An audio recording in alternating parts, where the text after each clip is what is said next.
Hi friends, இன்றைக்கி நம்ம water ஹீட்டருக்கு expansion tank எதுக்கு தேவைப்படுதுன்னு தான் நம்ம பார்க்க போகிறோம்.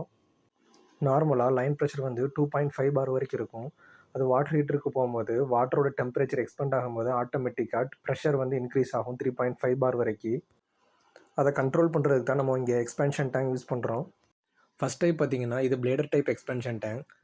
இது வந்து பிளேடருக்கு கீழே வந்து நீங்கள் ஹாட் வாட்டர் வந்து ஃபில் ஆகிருக்கும். மேலே பார்த்தீங்கன்னா கம்ப்ரஸ்ட் ஏர் ஃபில் ஆகிருக்கும். அது கீழே ப்ரெஷர் இன்க்ரீஸ் ஆகும்போது ஆட்டோமேட்டிக்காக மேலே வந்து கம்ப்ரஸ்ட் ஏர் வந்து அதோட ஏரை கம்ப்ரஸ் பண்ணி ப்ரெஷரை வந்து கம்மி பண்ணும். நெக்ஸ்ட் டைப் பார்த்தீங்கன்னா டயப்ரம் ஸ்டைல். இந்த ரெண்டு டேங்குக்கும் என்ன வித்தியாசம்னு பார்த்தீங்கன்னா, இப்போ பிளேடர் டைப் எக்ஸ்பென்ஷன் டேங்குக்கு வந்து எதுவும் ஃபால்ட் வந்துச்சுன்னா ஜஸ்ட் அந்த பிளேடரை சேஞ்ச் பண்ணால் போதும். பட் இப்போ டயப்ரம் ஸ்டைல் எக்ஸ்பென்ஷன் டேங்க் பார்த்தீங்கன்னா டோட்டல் சிஸ்டத்தையே சேஞ்ச் பண்ணுற மாதிரி இருக்கும். டோட்டல் எக்ஸ்பென்ஷன் டேங்கையே. எக்ஸ்பென்ஷன் டேங்கை பற்றின ஃபுல் வீடியோ உங்களுக்கு நெக்ஸ்ட் வீடியோவில் போடுதேன். தேங்க்ஸ்.